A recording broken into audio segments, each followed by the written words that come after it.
Cara wisata alam ya sebetulnya Kabupaten Bekasi ini banyak, lebih kurang 60-an lah. Oke. Destinasi wisata alam itu. Ini wisata di Bekasi ini unik, bisa dibilang unik ya. Unik mungkin dari sisi budayanya, juga mungkin dari segi kontennya ya.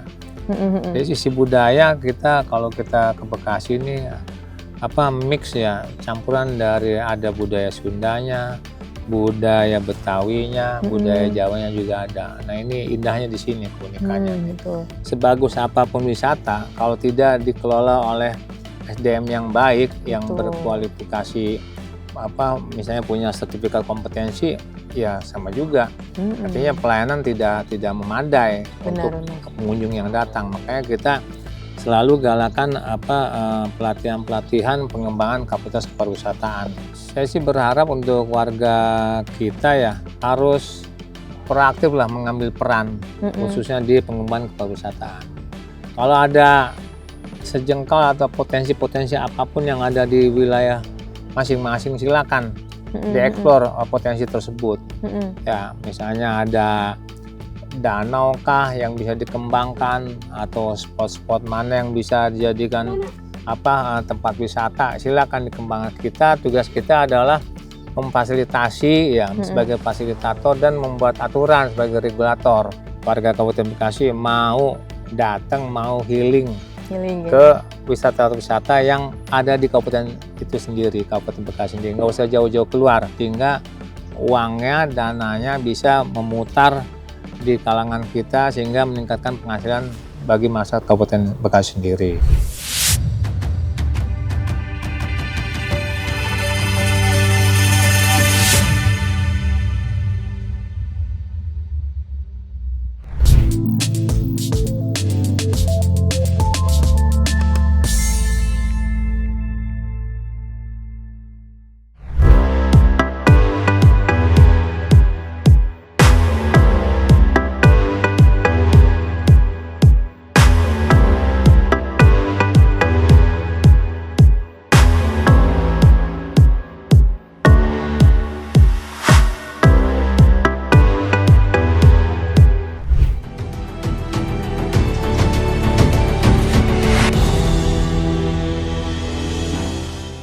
Assalamualaikum warahmatullahi wabarakatuh. Halo RJ Setia, kembali lagi bersama kami dalam podcast Unjuk Bicara. Senang sekali saya Indah Fitri dapat hadir menemani Anda hari ini. Gimana nih kabarnya pemirsa? Semoga selalu dalam keadaan sehat dan bahagia ya. Karena seperti saya yang hari ini bahagia berada di salah satu wisata alam yang ada di Kabupaten Bekasi. Saya sedang berada di situ Rawabinong, salah satu destinasi alam yang saat ini sudah mengalami revitalisasi di daerah Kabupaten Bekasi. Nah, kenapa saya sekarang berada di wisata daerahnya? Karena hari ini saya ingin membahas terkait wisata-wisata yang ada di sini. Kalau kita ingat ya, Kabupaten Bekasi itu lebih sering dikenal dengan wisata industrinya. Tapi ternyata banyak sekali wisata alam yang memiliki potensi besar yang nanti akan kita ulik bersama dengan narasumber kita hari ini. Beliau merupakan Kepala Dinas Pariwisata Kabupaten Bekasi. Tapi sebelum kita spill namanya siapa, saya pengen kasih tahu dulu nih ke pemirsa yang setia menemani kami dalam podcast Unjuk Bicara. Jangan lupa bagi Anda yang belum subscribe channel kami, langsung aja yuk diklik tombol subscribe-nya biar nggak ketinggalan setiap episode-episode terbaru dari podcast Unjuk Bicara.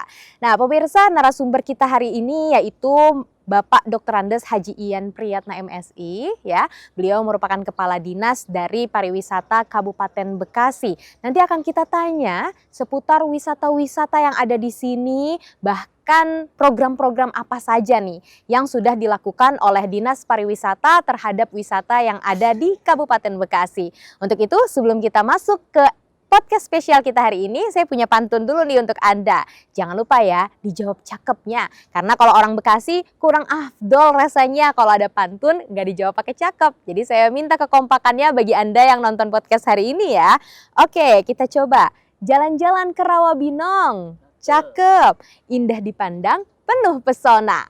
Mari bersama kita soroti dong wisata Bekasi yang kaya budaya. Langsung saja kita masuk ke episode hari ini dengan menyapa narasumber kita hari ini. Oke, baik. Assalamualaikum warahmatullahi wabarakatuh, Pak Ian. Waalaikumsalam warahmatullahi wabarakatuh. Alhamdulillah, Bapak gimana kabarnya hari ini? Alhamdulillah baik, ya luar biasa hari ini. Alhamdulillah ya Pak ya. Oke. Ini senang banget ya kita sore hari ini bisa bertemu di sini ya, di salah satu destinasi alam terbaik di Kabupaten Bekasi, di situ Oke. Rawabinong, menemani RJ Setia nih Pak dalam podcast episode hari ini. Senang Oke. sekali, makasih Bapak sudah berkenan untuk hadir.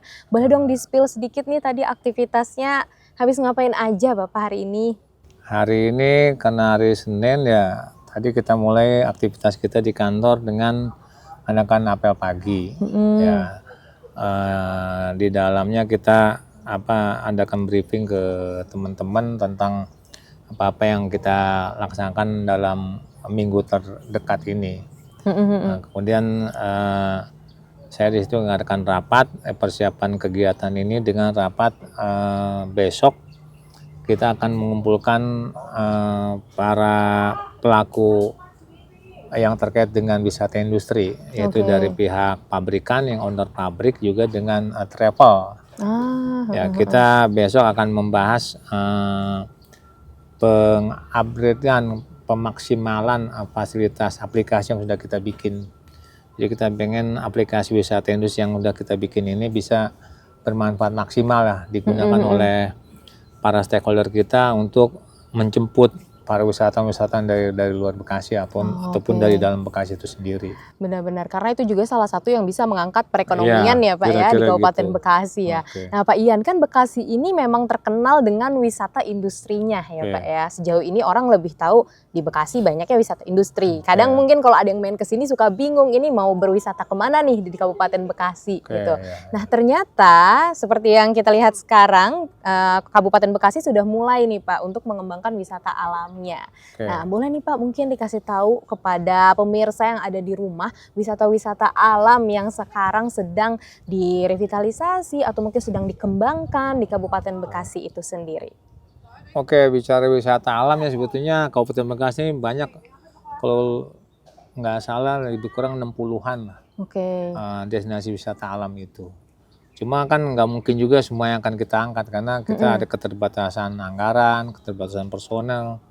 Nah, yang kita angkat ini masih kira-kira baru 5 atau 6 lah yang mau kita angkat nih. Misalnya ini Rawabinong, kemudian juga di sebelah timur ada Kawung Tilu, di sebelah barat di tengah ada Pesona Wanajaya, di selatan ada Kampung Kita, di sebelah barat ada Sungai Jingkem.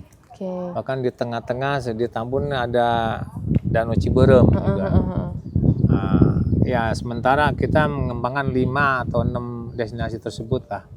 Kalau ke depannya ya kita berharap sih yang 5 atau 6 ini bisa mengangkat ke level nasional. Kita Benar. harapkan gitu. Betul, biar makin banyak orang yang berkunjung. tahu ya, apalagi Oke. tadi seperti target banyak wisatawan dari luar Kabupaten Bekasi yang datang ke sini Betul, gitu ya betul, Pak ya. betul. Nah ini kan biasanya nih yang bisa menarik perhatian wisatawan itu selain dari mungkin tempatnya yang instagramable gitu ya, yang ciamik untuk dilihat. Menurut Pak Ian apa nih yang membuat wisata di Kabupaten Bekasi ini unik untuk didatangi oleh para wisatawan di luar warga Bekasi? Ini wisata di Bekasi ini unik, bisa dibilang unik ya. Unik mungkin dari sisi budayanya juga mungkin dari segi kontennya ya.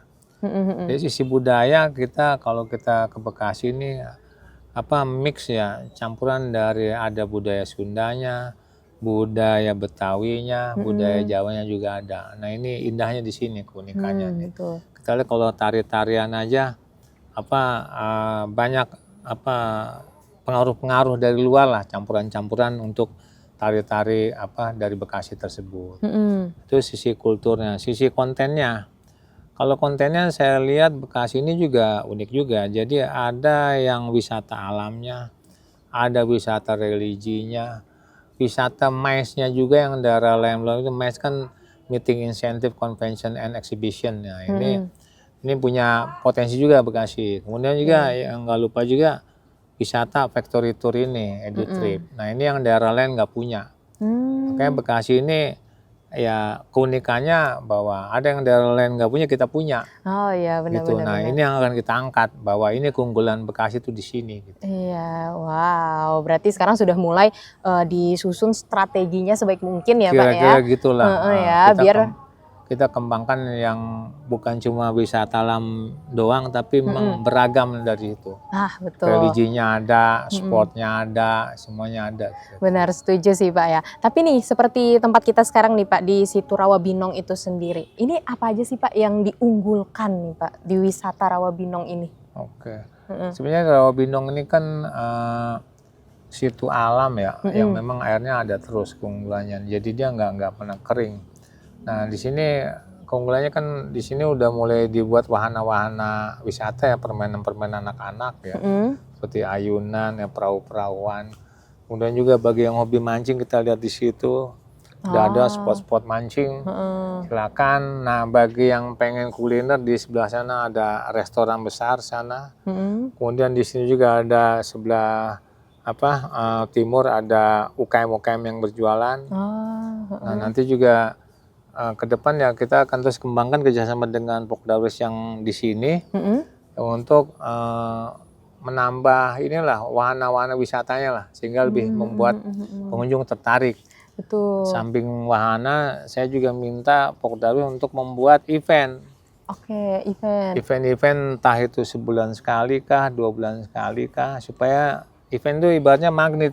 Benar-benar. Ibaratnya gula gitu, taruh gula, semut datang. Betul. Nah, setuju. kita berharap dengan kerjasama sama Pokdawes kita bisa bikin event-event lah, event bulanan atau per triwulanan, monggo, sehingga bisa membuat pengunjung masuk ke sini. Itu kira-kira udah yang sudah dan akan kita buat, dan ditambah lagi kita dengan tim kreatif kita bikin konten-konten.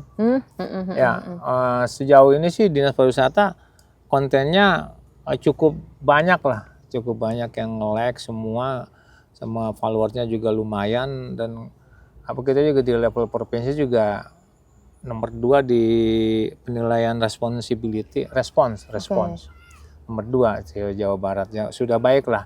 Tinggal kita nanti yang mana yang masih kurang ya kita kencengin lagi, kita push lagi sehingga promosinya bisa berjalan lebih baik lagi gitu lah. Iya benar, tapi saya setuju tuh Pak, karena saya update wisata di Kabupaten Bekasi salah satunya lewat ini scrolling Instagram IG ya? Akunnya Dinas Pariwisata. Emang aktif banget sekarang ya Pak ya. Pokoknya saya minta nggak ada kegiatan yang tidak diliput. Benar, Harus betul. semua diliput gitu. Betul, karena itu juga jadi penyemangat terutama bagi kita nih yang Gen Z ya Pak, bahwa kadang kan kita nih bikin konten kalau di repost kan seneng gitu ya Pak ya. Nah ternyata Dinas Pariwisata juga menyambut itu di setiap konten-konten kami. Betul. Dan tentunya juga bagi warga Kabupaten Bekasi kalau berkunjung di wisata Kabupaten Bekasi jangan sungkan-sungkan ya Pak ya, untuk upload ya kan, dipromosiin lewat media sosial. Ya biar kita tahu juga komen-komennya kayak apa nih. Benar. Karena komen itu bahan evaluasi kita. Iya.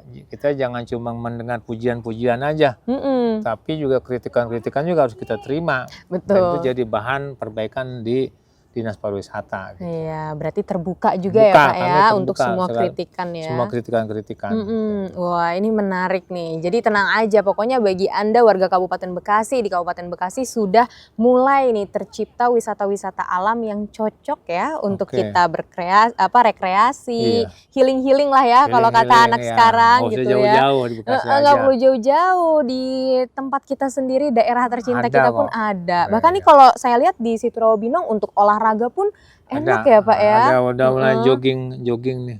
Iya untuk jogging track. Jadi nggak perlu jauh-jauh, cukup berwisata di daerah sendiri ya, kembangkan wisata daerah sendiri seperti itu. Nah, oke kita lanjut nih Pak Ian. Kalau tadi kan kita udah bahas terkait wisata alamnya ya, dan ternyata tadi cukup banyak juga Bapak bilang, tapi 5 atau 6 ya, 6 wisata ini yang sedang dinaikkan lah sekarang. Nah, kalau bahas masalah religi nih Pak, kan warga Bekasi juga terkenal dengan keagamaannya gitu ya, wisata religinya gitu. Kalau misalnya kita lihat di batik-batik Bekasi itu suka ada gambar saung ranggon ya kan, salah satu wisata religinya. Nah, mungkin boleh diberitahukan juga nih kepada masyarakat Bekasi ada wisata religi apa aja sih yang ada di Kabupaten Bekasi? Oke. Kalau wisata religi selain Saung Ranggon tuh yang ada di situ ya, kita juga ada makam pahlawan nasional Kiai Haji Nur Ali. Nah, di situ udah mulai beberapa tahun yang lalu saya lihat jumlah kunjungannya ada lumayan meningkat. Nah, ini juga PR juga buat kita gimana kompleks makam tersebut bisa menampung wisatawan yang datang lah. Ada memang jadi satu kompleks dengan pesantren At-Taqwa. Di situ memang kekurangannya ya akses jalan memang belum memadai. Juga lapangan parkirnya ke dalam itu memang belum begitu besar lah. Dan juga nanti kita PR juga buat kita dengan dinas-dinas yang lain yang terkait supaya aksesibilitas masuk ke komplek itu bisa lebih mudah lagi, bisa dimasuki oleh bus-bus besar gitu. Oh iya, benar. Karena rombongan wisata religi ini biasanya kan rombongan yang datang yang berziarah. Kalau jalannya kecil nggak bisa muat, bus besar gitu. Ya. Berarti sekarang PR-nya memperluas lahan parkirnya itu ya Pak ya. Lebih mudah lagi untuk datang gitu. Iya. Nah kalau Saung Ranggon itu sendiri tuh Pak, mungkin boleh digambarkan nggak sih yang daya tariknya dari Saung Ranggon itu apa Pak? Kalau itu kan daya tariknya itu kan rumah Betawi ya sebenarnya ya ada sejarahnya sendiri lah. Nah mungkin pengunjung yang datang bisa ngelihat ke sana sejarah tentang Saung Ranggonnya itu kan ada penyebaran agama Islam juga lah kayak gitu. Bisa nanya sama kuncinya di sana gitu. Benar. Dan itu menarik lah buat mereka-mereka yang pengen menggali hasanah kebudayaan Bekasi seperti apa, kemudian budaya-budaya Betawi seperti apa, tempatnya di sana lah gitu. Jadi napaktilas sejarah ya. Iya, kira-kira. Apalagi tadi Bapak bilang juga kalau di Bekasi ini akulturasi budayanya banyak ya kan. Ada Betawi, ada Sunda, ada Jawa ya Pak. Tapi ngomong-ngomong soal budaya, tadi kan Pak Ian juga bilang kalau tadi pagi rapat habis ngomongin untuk kegiatan agenda nanti nih yang ada di sini ya. Ini kan kalau kita lihat tuh ada tulisan Hajat Bumi nih di Rawabinong. Ini kan salah satu budaya yang ada di Kabupaten Bekasi nih Pak. Cuman ya karena saya yang Gen Z ini kadang kan ada juga ya anak-anak muda sekarang yang belum begitu mengenal nih, oh ternyata di Kabupaten Bekasi ini ada budaya Hajat Bumi. Nah itu budaya Hajat Bumi itu budaya yang seperti apa sih kegiatannya Pak Ian? Ini Hajat Bumi ini kan budaya masyarakat lokal sini ya.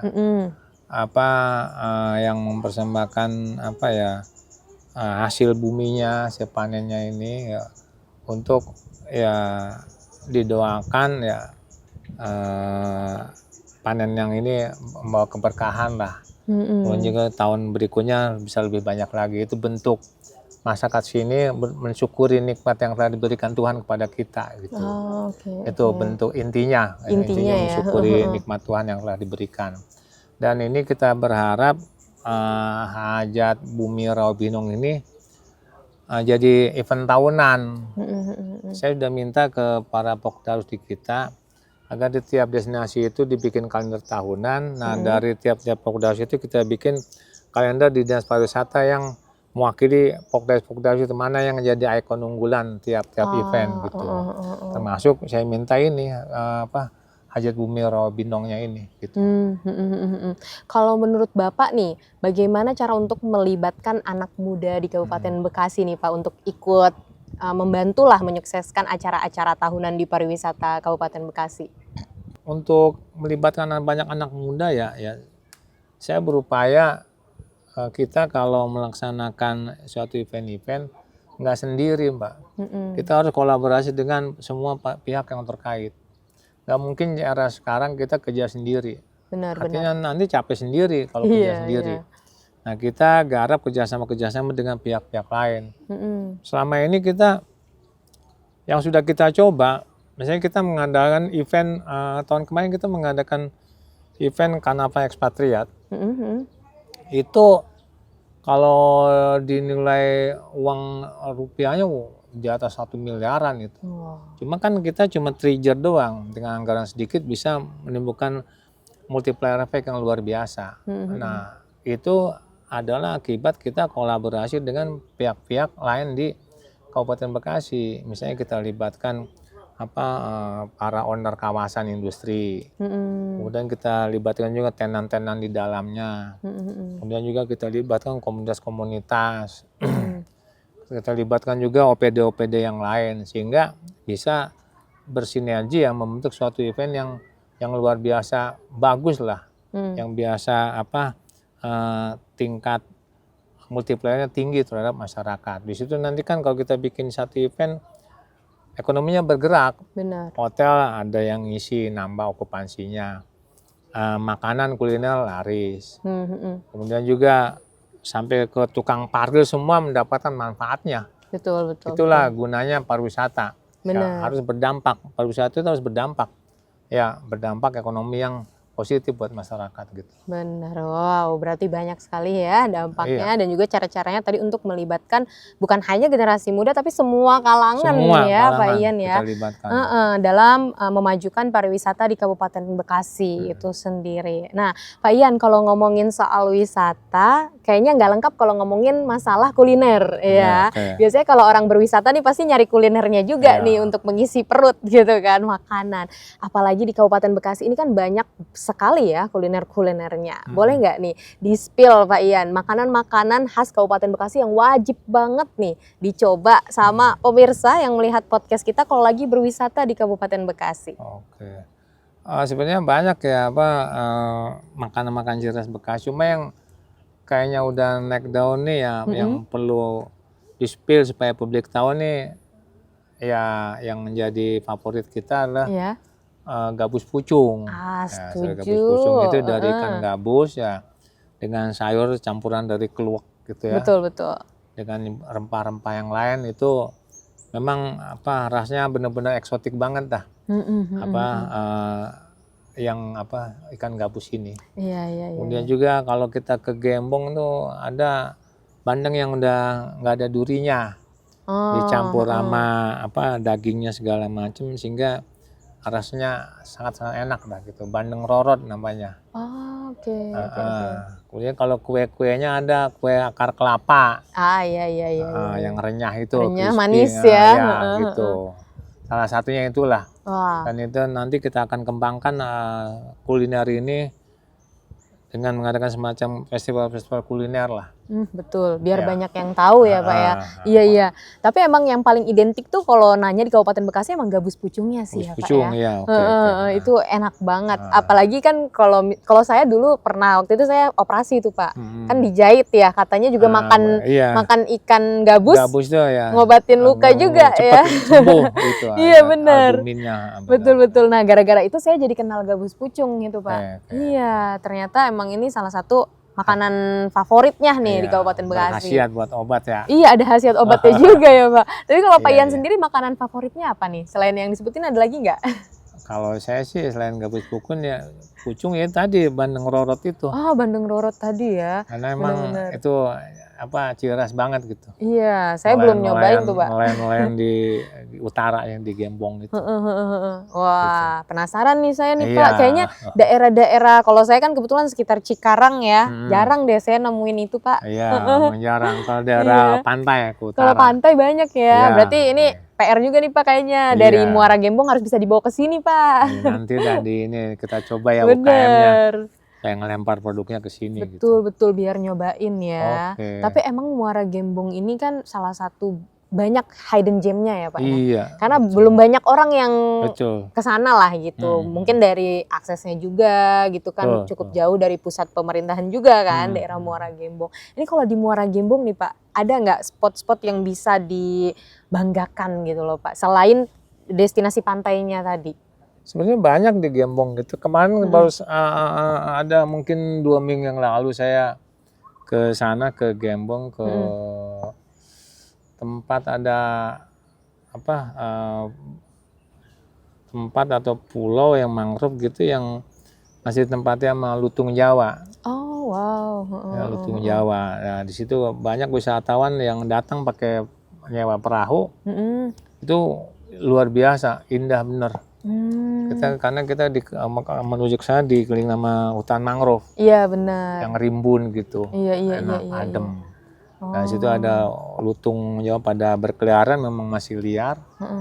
Dan itu benar-benar suasana benar-benar original banget, Iya, masih asri natural banget, masih ya. natural banget gitu. Iya, betul-betul. Nggak nemuin di tempat lain di Bekasi gitu. Iya, itulah makanya Ya, saya juga penasaran di itu, Gembong Pak. banyak Heeh. yang spot-spot begitu. Iya benar, makanya kalau udah ke Muara Gembong itu langsung mikir kayaknya emang bener Kabupaten Bekasi ini luas banget gitu Iya, ya. iya Iya kira-kira gitu. betul, wah luar biasa ini.